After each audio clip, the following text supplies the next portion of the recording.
22장, 신앙고백서 22장 보겠습니다. 페이지 63페이지인데, 교회의 집회에 관하여 라고 하는 것입니다. 우리가, 이렇게 예배당이 모이잖아요. 왜 모이느냐? 아마 코로나 이후로 예배당에 모이는 숫자가 많이 줄었다고 합니다. 거기에 이전부터 교회에 대한 어떤 불신이 있어서 도피 성도들이 많이 양산되어 있어서 문의는 기독교인이라고 하지만 그러나 실제로는 교회로부터 도피하여 세상 속에 거하고 있으면서 가끔씩 온라인을 통해서 이제 말씀을 듣습니다. 그런데 온라인을 통해 듣는 건 온전한 예배의 자리가 되기에는 참 어렵습니다. 여러분이 온라인 자리에 정말 거룩하고 건강한 모습으로 설 수 있겠습니까? 동시에 성찬의 자리가 없습니다. 그죠? 그러니까 참된 교회의 표지는 바른 말씀이 선포되고 성례가 집행되어지고 건징이 이루어지는데 말씀은 듣는 온라인은 성찬과 건징이 없는 거죠. 그러므로 참된 교회라고 말할 수가 없고 참된 교회에 속하지 않는 성도들의 삶이란 성숙해질 수가 없습니다. 그래서 우리는 한 가족으로 모여서 한 피바다 한 가족된 우리의 정체성을 확인하고 서로가 서로를 위해서 기도하고 서로가 서로를 위해서 사랑하고 서로가 서로를 위해서 도와주는 이런 모습이 있을 때 성도가 성화되어지고 그것이 비로소 하나님 기뻐하시는 교회가 되는 겁니다. 그래서 주님께서는 모이기를 폐하는 자와 같이 하지 말라라고 하였습니다. 여러분, 모이는 건 대단한 믿음이 있어야 됩니다. 여러분이 얼마나 큰 믿음이 있는지 모이는 이 자리를 통해서 여러분 스스로가 사실은 증거하고 있습니다. 모이는 자체가 믿음입니다. 물론 더 성숙하고 거룩한 믿음은 모여서 하나님을 온전히 예배할 때 온전한 믿음의 자리로 가죠. 그러나 그 시작은 모임에 있다 해도 과언이 아닙니다. 모이지 않고선 우리는 거룩한 자리로 나아가기는 어렵다. 그래서 이 회집에 대해서 성경은 매우 강조하고 있고 믿음의 선배들도 분명하게 이 부분에 대해서 말씀하고 있습니다. 예배를 위한 모임에서 우리는 무엇을 해야 하는가? 이거는 아주 중요한 질문이고 우리가 반드시 답을 가지고 있어야 될 내용입니다. 예배를 위한 모임에서 우리는 무엇을 해야 합니까?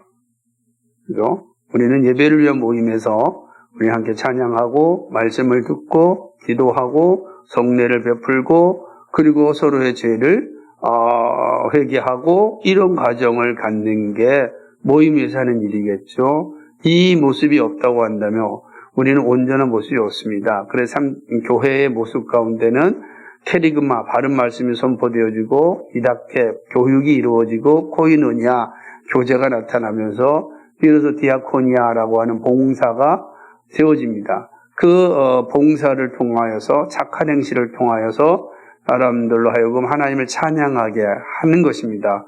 그리고 우리가 sanctification이라 그러는데 거룩 성화되는 거죠. 거룩해지는 것이다. 이것이 교회의 모습이고 모여서 해야 될 일이다라고 하는 거죠. 여기 보면은 믿음의 선배들이 이미 이 시대에 그죠?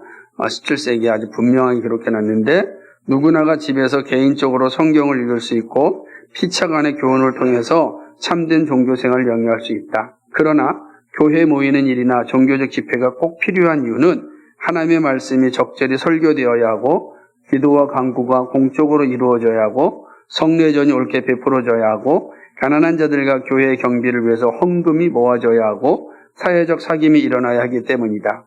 사도시대의 초대교회에서는 그와 같은 모임이 모든 경건한 사람들에 의하여 부단히 회집되었다는 것이 확실하다. 그러니까 우리가 여기서 중요한 거 앞서 설명드렸지만 모여서 우리 반드시 예배의 자리는 반드시 헌상의 순서가 있습니다. 여러분 왜 우리가 헌금을 해야 되는가? 이 헌금을 해야 되는 이유 중에 하나는 우리가 하나님의 교회를 건강히 세우는 것도 있지만 그러나 중요한 가난한 자들을 돕는 겁니다. 교회 경비를 위해서도 필요하지만 우리가 모여서 이 헌금을 통하여 가난한 자들을 위하여 우리 헌금이 흘러가야 합니다. 그래서 우리 교회가 정관에 있는 것처럼 정말 433이 되기를 그렇게 기도하고 있지만 아직도 부족하죠. 433은 행정이죠.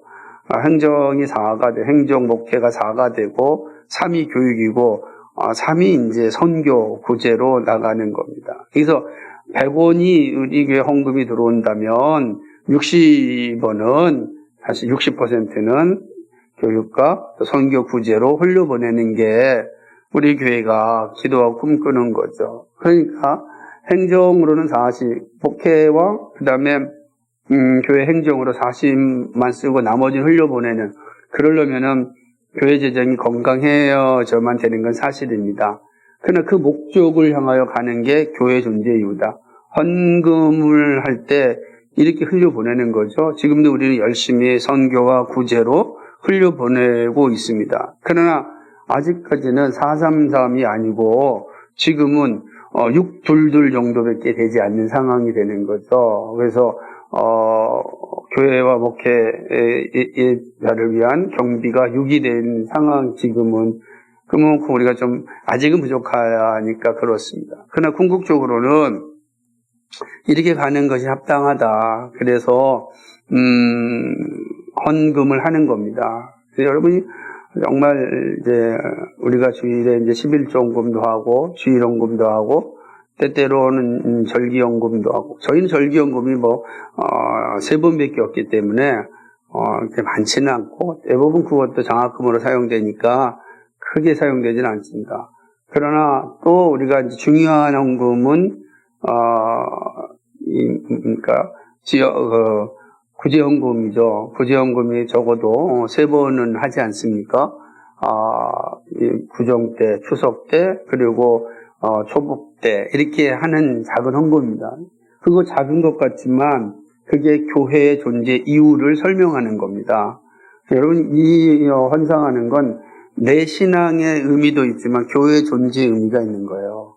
그러니까 이 헌상이 이루어지지 않으면 교회의 존재의 의미도 사실은 사라지는 것입니다. 그렇기 때문에 모이는 거죠. 그러나 모여서 이 사실을 확인하는 겁니다. 그래서 이 현상이 흘러가는 걸 여러분 눈으로 확인하려면 어떻게 돼야 돼요? 모여야 되는 거죠. 모이지 않고 흘러가는 건 알 수가 없잖아요. 그래서 이걸 되게 중요한 거는, 그래서 이제 교회 재정부가 있고 재정부에게 정확하게 이 집사님들이 어떻게 흘려보내고 있는지를 우리가 아는 겁니다. 그게 매월 우리는 재정보고를 통해서 이렇게 흘러가고 있구나. 아직 부족한 부분이 이런 부분이 있구나. 여러분의 헌상 생활을 잘 돌아봐야 됩니다. 내가 정말 잘 감당하고 있는가. 그거를 돌아보는 게 바른 교회를 세우는 중요한 요소 중에 하나이다라고 하는 거죠. 그래서 제가 말씀드렸던 것처럼 교회라고 하는 건 참된 교회의 모습은 바른 말씀과 그다음에 성례와 권징이 시행되었지만 그 교회가 온전히 세워지기 위해, 한 성도로서 세워지기 위해서는 캐리그마, 디다케와 코이노니아와 그리고 디아코니아. 그럼 먼저 캐리그마는 말씀이고 디다케는 교육이고 코이노니아는 교제고 그 안에서 디아코니아 봉사가 나오고 그것이 우리로 하여금 성화, 거룩한 삶을 살게 한다. 이게 이제 교회로 모일 때 이루어지는 모습입니다. 이걸 잘 이해하고 있어야 됩니다. 그래서 우리가 교회로 모이는 겁니다. 그러지 않고도 혼자 신앙생활 할 수 있지만 온전한 자리에 이르지 못하게 되는 겁니다. 그래서 예배를 위한 모임들을 결코 소홀히 해서는 안 되는 것입니다. 그러니까 만약에 이런 모임을 소홀히 하는 것은 참 종교, 참 진리를 격렬히 여기는 것이다. 그래서 성경이 이렇게 말하고 있는데, 그렇죠? 그래서 목사들과 신앙 있는 관원들은 이를 권고하여 그와 같은 모임에 참석하도록 권고해야 됩니다. 여기서 이제 이 신앙 있는 관원들이라고 할 때는 이게 이제 옛날 이 스위스에서는 기독교 자체가 뭐냐면 국교였단 말이에요. 국교였기 때문에 국가가 예배에 참석하는 것을 강제할 수 있고 공부할 수가 있는 그 간원들이 예를 들자면 우리 식으로 얘기한다면 우리 동네에 그 통장님이 와가지고서 주일날 예배 드리지 않고 밖에서 놀고 있는 사람이 있으면 통장에 가서 예배당 가세요 라고 이렇게 하는 거였습니다. 그때 당시는 그렇죠. 그럼 우리는 지금은 우리나라는 기독교 국교가 아니잖아요. 그렇죠. 그리고 종교의 자유가 있잖아요. 그러면 이 신앙 있는 관원들의 역할을 누가 하는 거죠?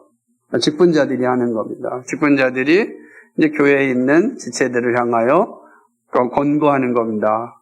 주일에 모여 예배해야 한다 라고 권고하는 거죠. 목사와 직분자들이 그 일을 하는 겁니다. 근데 직분자들이 그 일을 안 하면 이제 할 사람이 없죠. 직분자들이 주일을 모이는 것을 가볍게 여기면 이제 누구한테도 말할 수가 없는 거죠. 그러지 않겠습니까? 그래서 하나님께서 직분자를 세워서 이렇게 예배의 모임을 소홀히 해서는 안 된다라는 것을 가르치는 그런 역할을 주셨다라고 하는 거죠.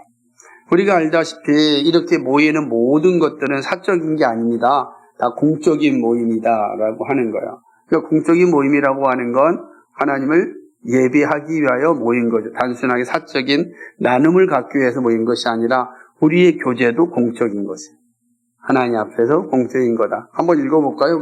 여러분 한번 세 번째 보겠습니다. 시작. 교회의 모임들은 비밀리에 회집되거나 은밀히 이루어져서는 안 된다. 그리스도의 원수들과 교회의 원수들이 박해하는 이유로 교회의 모임들이 공적이 되지 못한 것을 예로 한다면 교회의 모임들은 항상 공개적이 되어야 하고 어떤 사람이라도 출석할 수 있어야 한다. 우리는 로마제국의 황제의 폭군 정치 치하에서 초대교회 집회가 어떻게 비밀한 장소에서 일어나는 걸 알고 있다. 그러니까 억압된 상황에서는 비밀리 할 수밖에 없죠. 이 로마에는 카타콤이 있었고 지금 북한에서는 지하교회가 있죠. 지하교회 성도들이 모여서 지금 예배한 최근에 제가 신의 악단이라고 하는 그 영화가 나왔는데 한번 꼭 여러분 한번 영화를 봤으면 좋겠어요. 북한의 어떤 그 지하교회 성도들의 어떤 삶을 잘 볼 수 있는 장면인데 아주 해학적으로 그리면서도 그렇구나. 믿음의 삶이라는 게 우리가 얼마나 행복하고 얼마나 감사한가. 우리가 오늘 불렀던 이 찬양이 우리에게 얼마나 즐겁고 행복한가. 오늘 여기 불렀던 찬양이 지금 북한에서도 다 들려지고 있는 거예요. 그 신의 악단 영화 중에 아주 감동적인 이 찬양이 은혜라고 하는 찬양을 이제 부르는 건데, 그렇죠. 그 땅에도 하나님의 은혜가 임하는 거죠. 근데 우리는 얼마나 자유롭게 하고 있느냐. 이 모임은 공적인 거예요. 비밀리 할 수 없잖아요. 카타콤에서 하지 않고 지하에 모여서 하는 것이 아니고 우리는 공개적으로 할 수 있다. 이 복인 겁니다. 그리고 그럴 수 있을 때는 항상 공개적으로 모여야 되는 겁니다. 이렇게 모여서 서로 격려하고 찬양하는 게 바로 모임이다. 그러니까 여기서 비밀리에 모이는 건 다 이단이 하는 겁니다. 그러니까 이단들은 어떻게 하냐면 다 비밀리에 모이려고 그래요. 신천지라고 하는 집단이 제일 말한 게 잘 하는 게 뭐냐면 우리 성경 공부하자. 그런데 교회에다 얘기하지 말아라. 이렇게 얘기하는 거. 비밀리에 뭔가 하려고 하는 거 그거 이단인 겁니다. 여러분도 어떤 모임을 갔는데 비밀리에 한다? 그럼 반드시 사단이 틈타는 것이고 비밀리에 하자라고 하는 건 100%입니다. 그건 다 이단이고 마귀가 하는 일이죠. 왜 비밀리에 하겠어요? 이유는 하나예요. 교회를 깨기 위해서 하는 거죠. 모든 비밀리에 하는 모임은 다 그렇습니다. 그러므로 모임은 모여 예배하는 건 비밀리에 하는 게 아니라 공개적으로 하는 것이다. 핍박 외에는 공개적이다. 이게 이제 미선배들이 가르쳐 준 거죠. 그럼 어디에서 모이느냐라고 하는 건데, 볼까요? 여기 보면 품위 있는 집회 장소라고 하는 아주 재미있는 표현인데, 같이 읽어볼까요? 시작. 뿐만 아니라 성도들이 모이는 장소는 품위가 있어야 하고, 모든 점에서 하나님의 교회를 위해서 적합해야 한다. 그러므로 우리는 넓은 건물이나 장소를 택하되 교회를 위해서 적합하지 않은 것은 무엇인지 제거해야 할 것이다. 교회의 모든 내부 장치는 단정하고 품위 있게 배열되어야 하고 꼭 필요한 것을 적합한 장소에 놓아야 한다. 예배의 교회에 꼭 필요한 기능을 위해서 요구되는 것이 꼭 있게 해야 한다. 그러니까 이거는 이제 왜 이런 표현들이 나오냐면 이렇게 모임의 장소가 필요한 장소에 우리 교회 당이에요. 그런데 당시에 로마 캐톨릭은 예배당이 너무 화려했어요. 너무 복잡한 겁니다. 뭐 여기에 그 성인들의 동상들이 쫙 있고 모자이크도 막 만들어 놓고 그냥 뭔가 웅장하고 엄숙한 것을 인위적으로 만들려고 막 해놓고 예배당 안에 다 무덤도 집어넣고 루터가 있었던 비텐베르크 성당을 갔더니 성당 앞에 한쪽은 뭐예요? 루터의 무덤이 있고 한쪽은 멜라니톤이 무덤이에요. 그 무덤에 들어간 무덤이 있고 그 앞에 이제 이렇게 강대상이 있는 겁니다. 그리고 양옆에 뒤에는 다 무덤이 다 있는 거죠. 그러니까 옛날에 로마 캐톨릭은 그렇고 지금 마찬가지로 그 로마 캐톨릭의 바티칸도 베드로의 무덤 위에 세워졌잖아요. 베드로의 무덤 위에서 중앙이 베드로의 무덤이에요. 그 예배당 들어가면 중앙이 베드로의 무덤이고 그 위에 그 지하에 가게 되면은 역대 교황들의 무덤이 석관으로 쫙 돼 있어요. 석관으로. 그래서 거기는 공동묘지 위에 이제 교회가 세워지게 됐죠. 바울 교회를 가도 바울 무덤 위에 교회가 세워졌고 주변에는 다 이런 것. 이거 너무 화려하다. 그런데 종교개혁자들은 예배당은 오직 하나님을 예배하기 위해서 세운 거다. 그래서 야뉴스의 체코에 가면 야뉴스의 베들레헴 예배당은 우리처럼 단순합니다. 아무것도 없고 단순하게 돼 있어요. 단순하게 돼 있고 칼빈이 설교했던 생피에르 거기도 이름 피에르가 베드로란 말이에요. 그러니까 베드로 교회예요. 거기도 베드로 교회 가면은 단순합니다. 다만 거기는 오래된 교회니까 옆에다가 비석들은 있는데 그 비석들을 전부 다 지하에 그 박물관에다가 넣어놓고 그 놓지 못한 것만 옆에 세워놓고 간단하게 됐어요. 그래서 가장 예배당의 핵심이 뭐였냐? 설교단, 그리고 옆에 있는 성찬단, 그리고 옆에 있는 세례단. 교회가 조금 큰 교회는 세례단이 앞에 있습니다. 그래서 성찬단, 세례단, 강단. 근데 지금 저희 교회처럼 저 옆에 성찬단, 여기에 이제 세례단이 있죠. 그리고 이런 화분 같은 것은 이제 사실은 존재하지 않죠. 그래서 이렇게 간단하고 단순하게 예배단을 꾸린 거예요. 왜 그렇습니까? 모든 것은 그리스도를 바라보게 하라는 거죠. 이게 단순한 거죠. 그래서 이걸 품위 있는 집회 장소다. 우리 교회가 품위 있는 집회 장소가 되어야 합니다. 이 교회가. 그래서 모든 걸 단순하게 해서 그리스도만 바라보게 하는 게 예배당의 모습이다라고 이제 하는 거죠. 그래서 개혁교회는 이제 십자가를 강대상에다가 달지 않습니다. 대부분 교회는 십자가를 달지만 저희 교당 같은 곳도 본래의 정신에 따라서 십자가를 달지 말자라고 해서 달지 않는 이유가 여기에 있는 것입니다. 그런 측면이 있어야 됩니다. 장소가 이렇구나. 왜 우린 장소가 예배당은 다 이런가라는 것을 잘 이해하는 게 중요합니다. 그죠? 그리고 교회 모임들에서 우리는 늘 정숙하고 겸손해야 됩니다. 예배의 자리가 정말 정숙해야 돼. 이건 문화와 상관이 없어요. 아무리 문화가 막 춤추고 즐거워하는 문화라 할지라도 그럴 필요가 없다라고 하는 것입니다. 이걸 한번 읽어볼까요? 시작. 하나님께서는 손으로 만들어진 건물 안에 거하시지 아니하신다는 사실을 우리는 믿는다. 그러나 우리는 하나님의 예배를 위해서 헌납된 장소들이 속된 것이 아니여 거룩한 것으로 인정한다. 그 이유는 하나님의 말씀 때문이요. 그 장소들이 거룩하게 사용되기 때문이라는 사실을 우리는 알고 있다. 따라서 이와 같은 장소 안에 있는 사람들은 하나님의 현존과 그의 거룩한 천사들의 현존과 더불어 거룩한 장소에 있다는 사실을 의식하면서 점잖고 정숙하게 행동해야 할 것이다. 그 건물은 하나님, 여기 있는 것처럼 하나님 건물 안에 거하시지 않잖아요. 우리 안에 거하잖아요. 그죠? 우리가, 그런데 이 건물은 뭐예요? 거룩한 사람들이 모인, 그리스도를 모신 자들이 모인 곳이기 때문에 이 건물 자체도 함부로 해서는 안 되고, 여기서 고성방가를 저지른다든지, 여기서 뭐 밥을 먹으면서 예배를 드린다든지, 그래서는 안 된다는 거지. 정숙하고 겸손해야 한다라고 하는 거예요.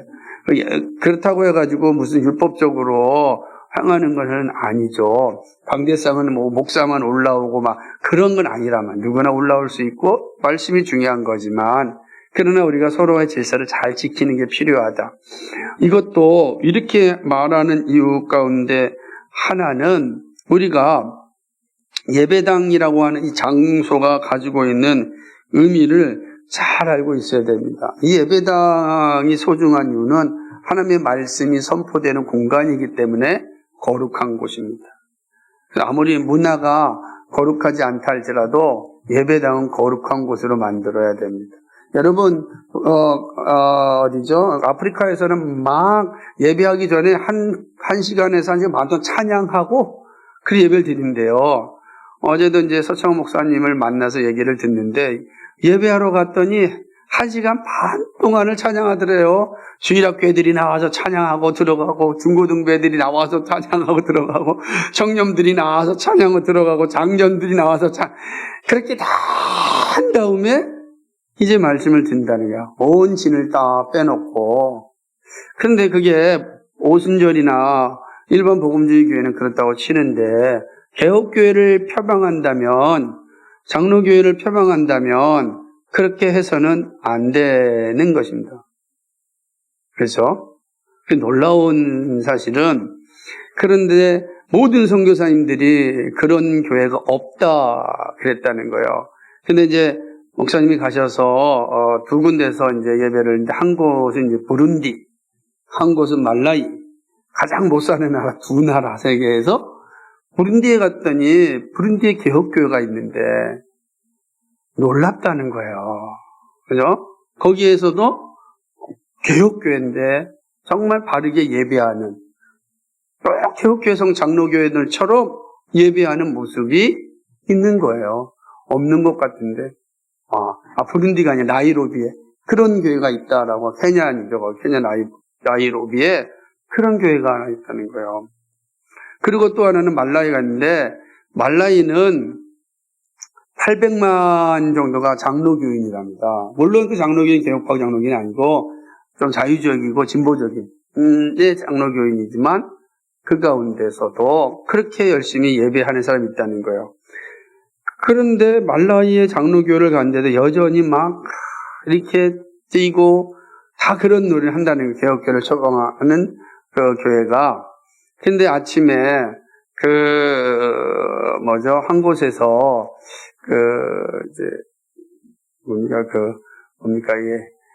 호텔에서 나와서 조깅하고 있는데, 일단에 그 학생 무리들이 쫙 나와서 주일날 보니까, 어디를 가는데 가봤더니 로마 캐톨릭 교회였대요. 그 로마 캐톨릭 교회 본인이 들어가서 봤더니 아주 엄숙하고, 똑같은, 이 아프리카인데, 이런 뛰고 하는 노래 없고, 똑같이 정숙하게 다 예배를 한다는 거, 미사를 드린다는 거예요. 똑같은 아프리카 사람인데, 이거는 바른 가르침에 따라 달라지는구나. 그렇다면, 개혁교회들은 그렇게 행하는 게 합당하지 않냐. 이런 생각을 하고 왔는데, 케냐 나이로비에 갔을 때, 거기는 한 40년 전에 스코틀랜드 장로교회 파송받은 선교사님이 그곳에 교회를 세웠고, 이제 그 후임한테 다 물려주고, 그런 상태에서 가봤더니 한 300명 정도의 아프리카 성도들이 모여 있는데, 우리처럼 예배를, 우리처럼 시편 찬송하고, 우리처럼 정숙하고 예배를 드린다는 거예요.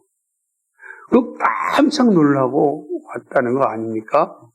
저는 사실은, 문화가 되게 중요하지만, 그러나 성경의 가르침이 좀 앞장서서 다른 예배는 예배에 잘 있고 집회의 장소는 자유로울 수 있을지 모르지만 예배는 성경의 가르침대로 엄숙하고 겸손해야 된다라고 생각을 하는 것이죠.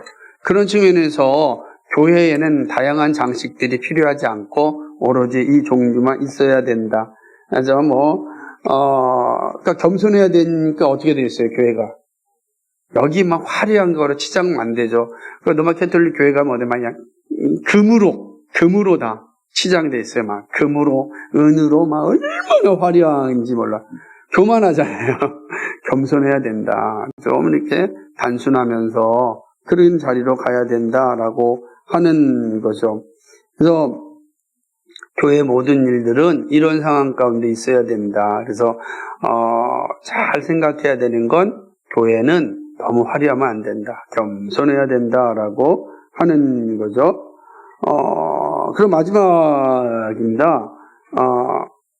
그리고 이제 교회 모든 일들은 적절하고 정중하게 질서 있게 처리돼야 된다라고 하는 거죠. 이 말은 뭐냐면 교회는 반드시 질서가 있다. 당회가 있고 그다음에 재직회가 있고 공동회가 있듯이 이런 과정들을 과정을 통하여서 사실은 일들이 진행되어야 된다라고 하는 겁니다. 이런 질서를 무시하면 교회는 혼란스러워지는 겁니다. 하나님께 세우신 것. 그래서 당회나 재직회나 이게 군림하는 자리가 아니라 섬기는 자리이기 때문에 어떻게 하면 더 잘 섬길까 이런 고민이 잘 세워지고 질서 있게 세워질 때 교회의 사단이 틈타지 않습니다. 이게 가르침이죠. 그러면 마지막으로 교회에 모였을 때 어떻게 해야 되는가, 어떤 말을 사용해야 되는가 할 때 믿음의 선배들은 되게 중요시 여겼어요. 왜 그러냐면 처음으로부터 교회에 모인 사람들이 매우 엘리트들이었거든요. 그죠? 엘리트들이 주로 많이 모였으니까 용어도 엘리트들 용어가 많이 나오겠죠. 영어를 잘한다는 사람은 영어 반, 한국말 반으로 말할 수도 있겠죠. 그래서 명확히 얘기합니다. 신학자들은 또 헬라어, 히브리어를 막 자유스럽게 이해하고 싶겠죠. 그런 표현들이 있는 겁니다. 그러나 어떻게 해야 된다? 한번 읽어볼까요? 64페이지 맨 밑에 시작. 일상적인 언어를 사용하는 예배. 그러므로 예배를 위한 집회에서 우리는 이상한 방언들을 하게 해서는 안 된다. 예배 시의 모든 일은 이 모임에 참석한 모든 사람들이 이해할 수 있는 언어로 수행돼야 된다. 라는 거죠. 요즘 방언이라는 건 영적인 언어이기도 하지만 반면에 우리가 새로 다른 언어란 말이에요. 다른 언어로 안다고 이야기하는 건 사실은 합당치 않죠. 설교는 그래서 주일학교 친구들부터 노년에 이르기까지 다 이해할 수 있는 언어로 가장 쉽게 전달되어야 됩니다. 여러분이 설교를 잘 이해할 수 있고 설교를 알아들을 수 있으면 바른 언어가 사용된 겁니다. 그래서 조금 어려운 언어는 계속해서 반복적으로 가르쳐서 일상의 언어가 될 수 있도록 해야 됩니다. 그래서 우리가 모임의 장소는 이런 거다. 그래서 왜 모여야 되는가? 그래서 오늘 히브리서에 있는 말씀처럼 너희가 모이기를 피하지 말라라고 하는 이 가르침은 오늘 우리가 어떻게 살아야 되는지를 잘 보여주는 관점입니다. 오늘은 22장 여기까지 하도록 하겠습니다.